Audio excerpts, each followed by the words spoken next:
Winners and losers. I'm going to talk about winners and losers today. I've been a winner and a loser in life. But not really. It depends what you or how you define winners and losers.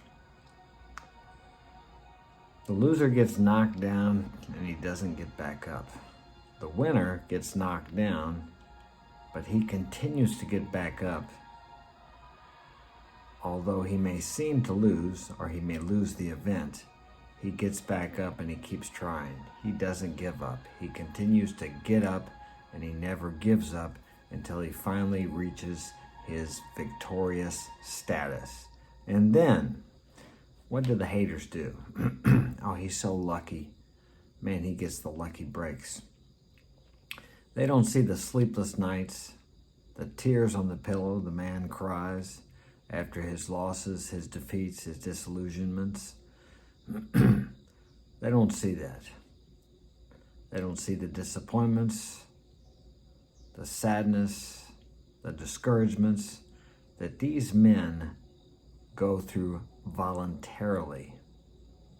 They put themselves through this over and over and over again until they finally reach the pinnacle of the success they desire, whether that be in sports, business, whatever aspect in life they choose to pursue. Why am I talking about this? Well, my son Claude fought again last night. It was his second fight, and he fought the guy he lost to the first time. Excuse me. The first fight, he fought this guy, and he took, my son Claude, he took a lot of punches in that first round. He wasn't moving his head, and if the referee would have stopped it in that first round, I would have understood. It was hard for me to watch. But I was the same way when I used to fight. The only difference is when I fought, how many years ago, in the 80s, in amateur boxing when I started as an amateur until I turned pro, they didn't stop fights very easily. We kind of have this snowflake generation going where everybody's a winner and they don't believe in anybody getting hurt as much. So they have a tendency to stop fights more easily now. But anyway, so they didn't, I don't think he got an 8 count in that first round. He might have. Okay, and in the second round, he come out and he started to get this guy. And I think Claude got 1 8 count. And then they fought the second round, and the guy that Claude was fighting run out of gas right about the end of the second round. So I was thinking Claude can beat this guy because he was starting to catch him. Although Claude took a beating in the first round. And then at the end of the second round, the bell rings and the referee goes over and looks at Claude, and Claude's nose is bleeding because his nose bleeds every time he fights. Not too bad. And the referee stopped it. I'm like, what in the hell is going on? So I was kind of frustrated about that because I'm sure, well, not sure, but I think Claude would have took this guy out in the third round because the guy was out of gas. And the guy's a good fighter too, but he just punched himself out in that first round. So anyway, they got a rematch, and Claude fought him last night, and the fight didn't last 1 round. So I was disappointed. I'm his father, and of course I have a biased view. Well, they got out there and they went after it, just like the first fight, except Claude was more aggressive this time, and they were punching it out. It was a slugfest. And both of them are good. Their punches are accurate, they're short, they're direct, so they're both hitting each other pretty good. Claude got off balance and he got knocked down, which it was a clean knockdown. It was legit because Claude's feet were off balance, so the guy hit him hard enough to knock him down. Claude jumped right back up. He got an 8 count, and they went after it again. The second time my son got knocked down, he got hit with 2 punches in the back of the head. They're called rabbit punches, and it put him down. The first one was kind of hard to see, but the second one was blatant.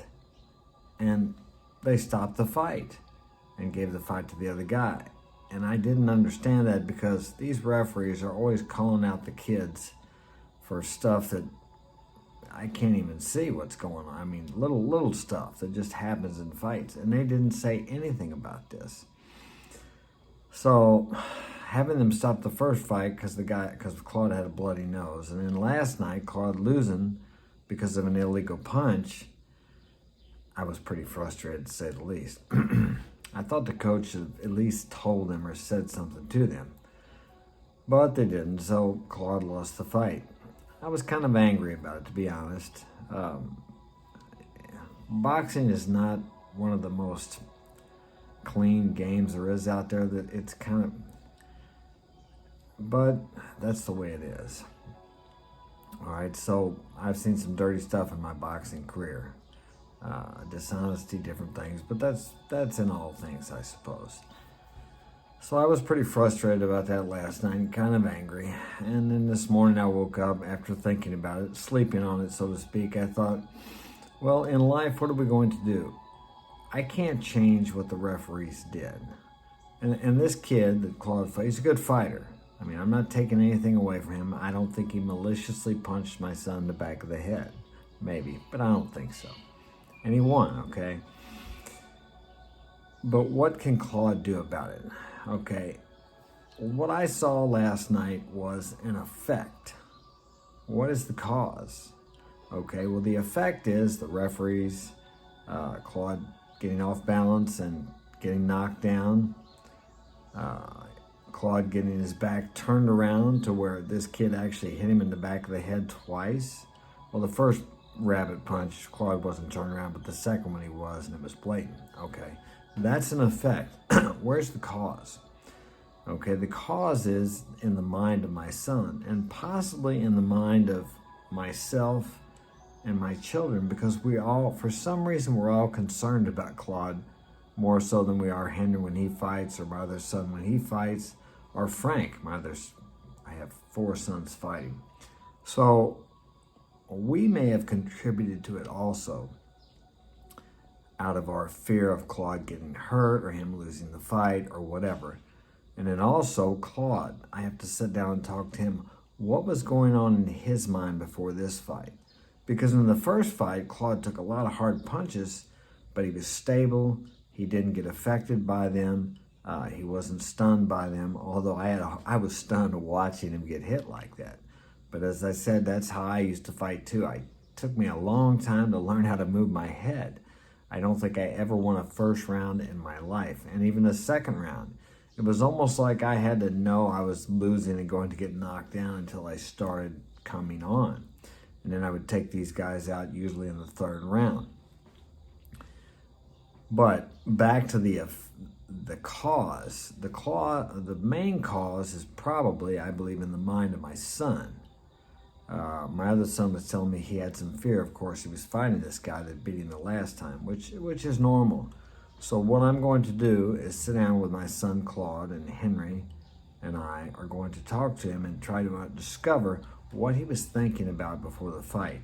Like, I'm not talking about right before the fight, but a week or so before the fight, because he had made a statement to Henry, I think, that he was afraid to fight this guy again, which is a normal fear. But what was he visualizing along with this feeling of fear?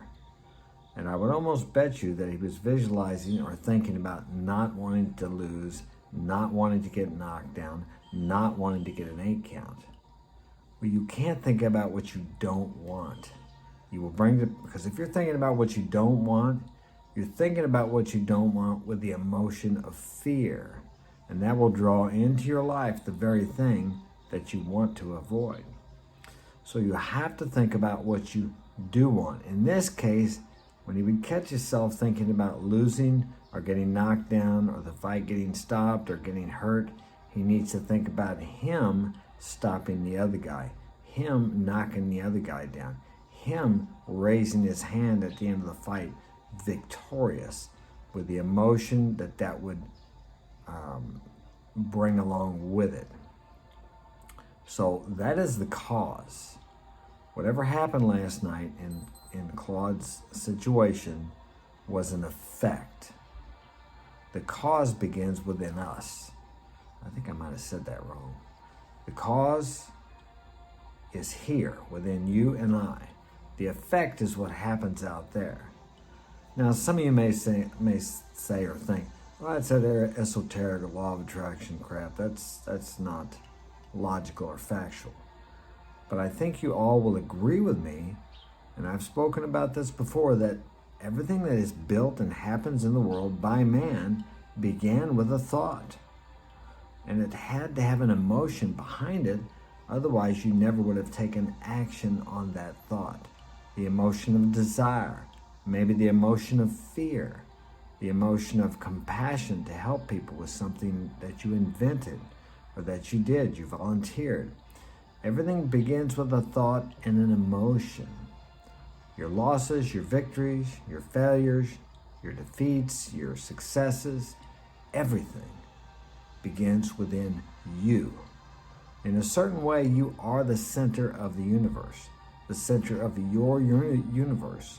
And your world and your universe is created from within and manifests itself in your outer world.